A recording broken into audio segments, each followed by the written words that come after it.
한 주간도 평안하십니까? 예원가족 여러분, 폭염이 지속되고 있습니다.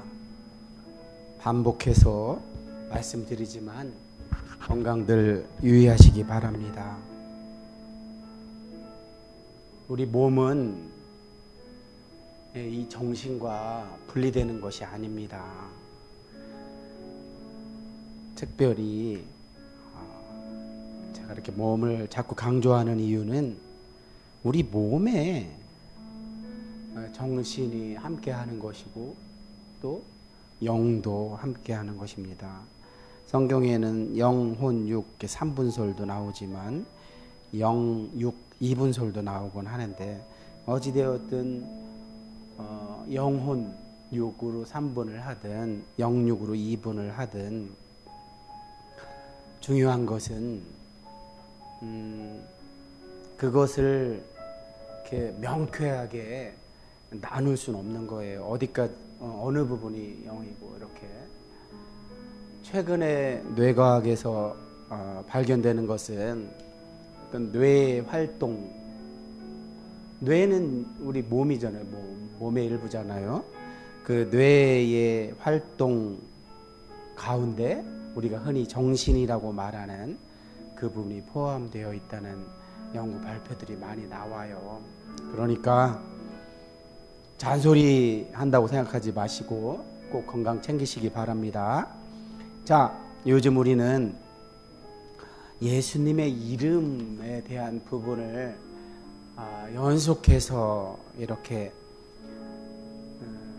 주일 예배 때 선포되는 말씀을 통해서도 경험하게 되고 또 그때 이런 이해하기에 부족한 부분이 혹시 있을까 하여 이렇게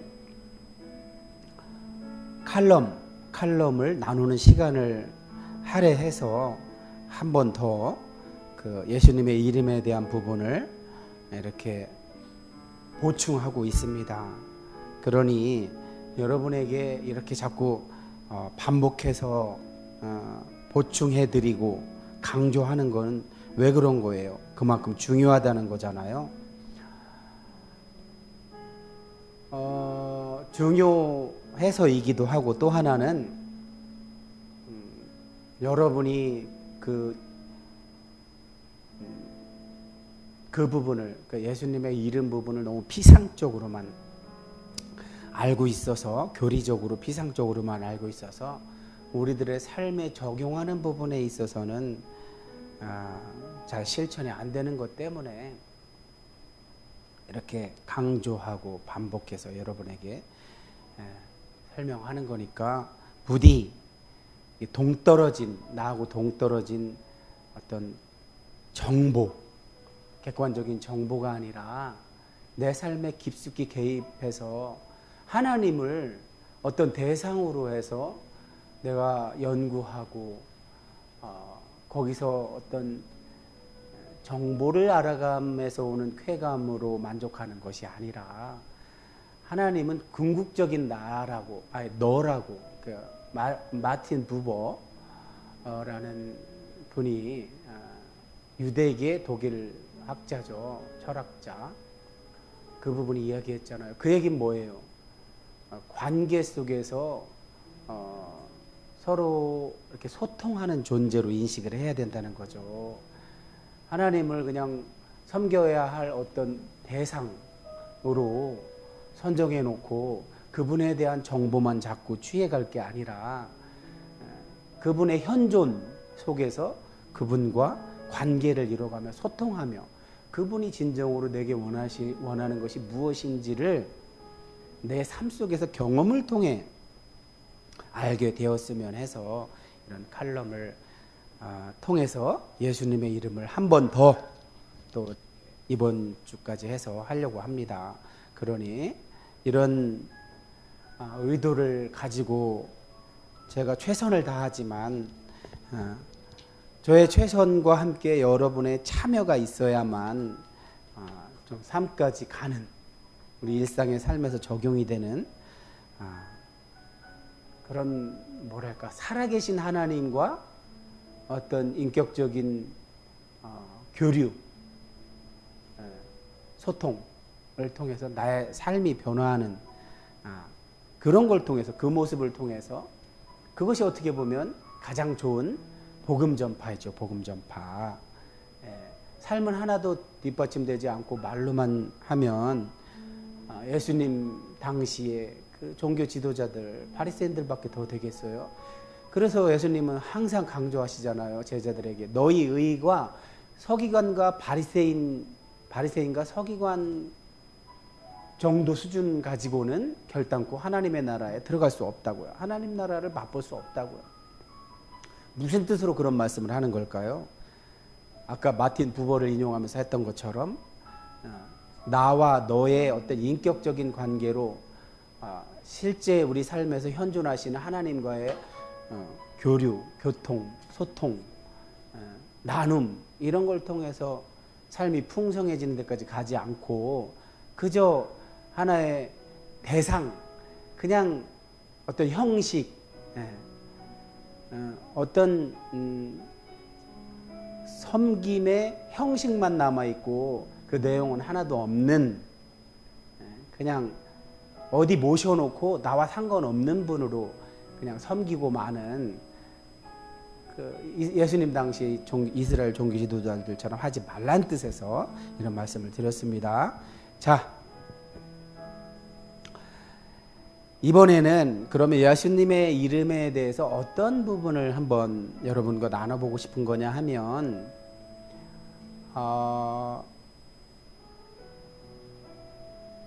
우리가 우리 삶에서 또는 우리의 예배 자리에서 뭐 공동체를 대표하는 기도에서나 아니면 우리가 뭐 식사하기 전 기도나 아니면 우리의 일상의 기도에서 늘 예수님의 이름으로 기도합니다 하고 이렇게 예수님의 이름을 제시하곤 하는데 우리는 그 예수님의 이름을 앵무새처럼 반복하면서 혹시 예수님의 이름 혹은 예수님의 이름의 능력이 무엇인지를 알고 하는지, 정말 그 이름에 능력이 있다면 우리가 이렇게 자주 반복해서 예수님의 이름으로 기도합니다 라고 기도를 마치곤 하는데 그 기도에 응답받았는지 여러분은 확인하십니까? 그냥 앵무새처럼 형식적으로 그렇게 하라고 하니까 그냥 하고 맙니까? 자, 제가 칼럼에는 이런 질문을 한 다음에 이런 말씀을 드렸어요. 포로를 경험한 이스라엘이 돌이켜보니까 자기들이 고통받고 있으니까 남의 나라까지 끌려와가지고 남의 나라 말을 사용하면서 남의 나라 문화에 섞여 살고 있는데 왜 이렇게 우리가 오늘날 이런 극한의 경험, 차별받고 배제받고 소외당하는 경험까지 해야 되나? 소위 말해서 육신의 불편함으로 인해서 이제 돌아보게 되죠. 돌아보게 되었을 때 우리 조상 때부터 줄곧 우리가 하나님께 불순종했구나. 하나님이 하라고 한 걸 하지 않고 다른 길로 갔구나 하고서 그들이 마음을 고쳐먹고 깨달아서 한 행동이 뭐였죠? 하나님을 제대로 섬기기 위해서 성전부터 재건하고 또 성전을 재건하고 그 성전, 하나님이 그 성전을 선물하시고 그 성전에서 해야 할 것들을 율법을 통해서 말씀해 주셨으니까 율법도 또 재정비를 했죠. 자, 이처럼 어떤 필요한 이런 틀, 형식들은 갖췄는데 문제는 뭐가 문제가 되었을까요?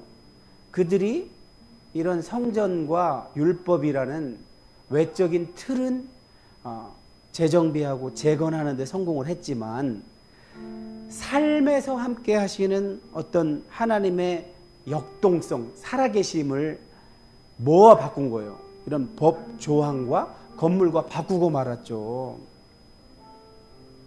예수님이 대체 왜 그렇게 성전에 와서 화를 내신 걸까요?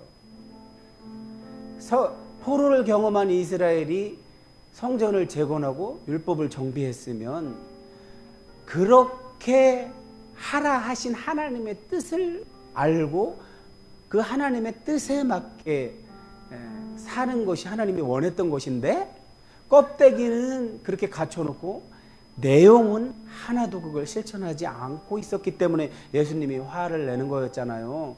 예수님이 와보니까 어떻게 하고 있었어요? 성전을 강도의 소굴로 만들었다고 예수님이 질타하시잖아요. 왜 강도의 소굴이에요? 성전과 관련해서 그 성전과 관련된 관리자들, 뭐 대제사장이 됐건 우리 요한복음에서 지금 경험하고 있는 경비대장이 됐건 혹은 그 제사장 문중이 됐건 혹은 바리새인과 함께 구성된 뭐 공회가 됐건 이들이 했던 일은 뭐예요? 성전과 관련해서 율법과 관련해서 자기들의 이익을 개인적인 이익을 추구하는 데는 혈안이 되어 있었지만 그걸 통해서 하나님의 뜻이 이스라엘 땅에 실현되는 것은 외면했었죠. 성전 미문, 그 아름다운 문이라고 그렇게 이름 지을 만한 그 성전의 문 앞에 40년이나 구걸을 하는 사람이 있다는 게 말이 됩니까? 성전과 율법이 정비돼서 그것이 제대로 내용이 이루어지고 있다면 구걸하는 자가 있어서는 안 되잖아요. 왜? 하나님이 시킨 율법 안에는 그런 자들이 생기지 않게 그런 자들을 도우라고 11조라는 제도도 만들어놨고 매 13년에 한 번씩은 또 그들을 돕도록 이런 장치를 마련해놨는데 그런 것이 제대로 시행이 됐다면 그런 장애를 가진 자들이 거기서 그렇게 구걸을 할 필요가 있었을까요? 전 재산이 2렙돈밖에 안 되는 과부가 있을 수 있을까요? 그 과부가 오죽하면 그게 자기 전 재산인데 그걸 헌금함에 넣었을까요? 그거 뭘 고발하는 겁니까? 자기의 현실을 지금 현실을 고발하고 있는 거잖아요. 그런데 그런 건 깨닫지 못하고 여전히 자신들의 이권 사리사욕만 취하고 있었기 때문에 예수님이 오셔서 화를 내신 거고 이런 이제 니네가 이렇게 하나님이 이런 걸 마련해 주신 그 실제적인 내용을 실천하고 살지 않을 거라면 이런 건 필요가 없어. 이런 거 왜 필요해? 실천도 하지 않고 사는데 이 성전을 헐어버려. 내가 3일 만에 다시 세울 테니까. 그게 무슨 의미라고요? 이제 예수님이 성전이라는 거죠. 예수님이 3일 만에 부활하시는 그 예수님을 말씀하신 거죠. 그래서 본인은 40일 동안 가르치시고 하나님 보좌 우편에 본래 계셨던 곳으로 가셨고 보혜사 성령이 대신 오셔서 우리와 함께 하시니까 바울도 이야기하잖아요. 너희가 성전임을 알지 못하느냐. 하나님의 성령이 거룩하신 분이 그 안에 거하기 때문에 우리 몸이 성전이라는 거예요. 그러므로 너희는 몸으로 하나님께 영광을 올려드리라고 이야기하잖아요. 바울 이야기 나온 김에 바울은 이스라엘의 그런 어떤 실패, 자신의 조상들인 이스라엘의 실패가 우리 지금 이 예수님의 초림과 재림 사이를 살고 있는 말세에 살고 있는 이 성도들을 위해서 교훈하기 위해서 그게 있다고 했잖아요. 근데 교훈을 받기는커녕 우리가 어떻게 하고 있습니까? 이스라엘이 실패한 그 길을 흉내내고 그 길을 따라가고 있죠. 우리가 은혜 받고 있는 지금 사도행전을 보면 위로부터 입혀지는 능력을 입어서 그 예수님의 직제자들을 사도라고 하잖아요. 그 사도들이 얼마나 담대하게 진실을 전하고 있습니까? 예수님이 먼저 보여주셨던 그 하나님 나라가 실제 있음, 하나님 나라의 모습은 이런 모습이다 하고 보여주셨던 표적을 통해서 보여주시고 말씀으로 보여주셨던 그거를 예수님의 첫 제자들이 이어받아서 하고 있잖아요. 어떻게 하고 있어요? 전에는 그들이 두려워요. 이스라엘의 종교 지도자들의 권력이 두려워서 예수님을 3번이나 부인했던 베드로가 이제는 담대해져 갖고 위로부터 오는 능력으로 입혀져서 담대해져 가지고는 그들을 겁내지 않고 두려워하지 않고 담대하게 증언 사역을 하잖아요. 선포하잖아요. 내일 모레 있을 본문에도 너희 말을 따르는 게 맞는지 하나님의 말씀을 따르는 게 맞는지 한번 니네가 한번 물어봐. 이렇게 담대하게 지금 감옥에 갇혀서조차도 말하고 있지 않아요? 그가 그렇게 변할 수 있었던 근거가 뭐라고요? 위로부터 오는 능력으로 입혀져서 덧입혀져서 그렇잖아요. 오늘날 우리들도 다 성령으로 거듭났기에 예수님의 믿음이 우리 안에 선물되어져서 우리가 믿게 된 거고, 또 한때 우리나라에도 성령운동이 한참 있었을 때 저도 그때 막차를 타고 정말 위로부터 오는 능력으로 입혀지는 경험을 했는데, 그러고 나서 오늘날 우리는 어떻습니까? 어째서 이렇게 무기력하고 어째서 이렇게 첨단 과학기술 문명과 돈이 주는 쾌락만 탐하고 있습니까? 어째서 초기 교회에 그 하나님이 연합되어져서 능력으로 나타나는 그 역동적인 삶의 모습은 어디 갔습니까? 자, 예수님의 이름에 나타난 능력을 한마디로 말하면 뭘까요? 그건 하나님의 현존입니다. 사람은 기적을 일으킬 수가 없어요. 사람의 역사적 시공간에 제한된 존재인 사람은 물리적인 법칙을 깨뜨릴 수가 없죠. 그죠? 그러나 물리적인 법칙 위에 계시는 하나님이 지금 이 한계를 가진 사람과 함께 계시기 때문에 물리적인 법칙을 넘어서는 경험을 하게 되는 거잖아요. 그걸 우리는 하나님의 현존이라고 말할 수 있는 건데, 베드로에게서 가능했던 그런 일들은 하나님의 현존 때문이잖아요. 근데 그 하나님의 현존은 베드로는 뭐라고 말했을 뿐이에요? 예수님의 이름, 나사렛 예수 그리스도의 이름으로 명하노니 일어나 걸으라.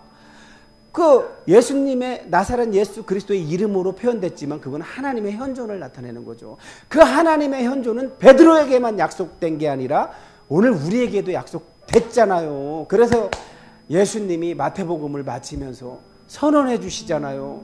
그러므로라는 접속사는 항상 결론을 말할 때 쓰잖아요. 너희는 가서 모든 민족을 제자로 삼아 아버지와 아들과 성령의 이름으로 세례를 베풀고 내가 너희에게 분부한 모든 것을 가르쳐 지키게 하라.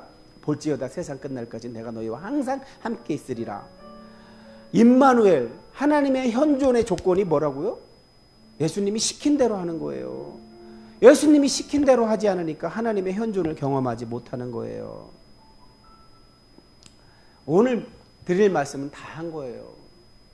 하나님이 지금 여기서 이 역사적 시공간에서 나와 함께 하셔서 하나님 나라를 저 세상 사람들한테 보여주시고 그 안에 하나님 나라에서만 있을 수 있는 일들이 우리 눈에 보이는 현상으로 드러나려면 뭐밖에 없어요? 그분의 현존밖에는 방법이 없어요. 하나님의 현존은 우리가 말하는 이 역사적 시공간에서 일어나는 물리적인 법칙을 깨는 일들도 일어나요. 왜? 하나님 자체가 그런 것에 제한을 받지 않는 존재이시기 때문이에요. 그러므로 하나님의 말씀은 말씀 자체가 사건이 되는 거고, 또 우리 눈에 보이는 기적과 같은 일들이 그 하나님이 가지신 능력 때문에 나타나는 거라는 사실을 잊지 마시고, 이 땅에서 구원받은 자답게 믿는 자가 살아가는 삶의 모습은 그 하나님이 함께 계신다는 것이 삶으로 드러나는 것 말고는 없다는 거.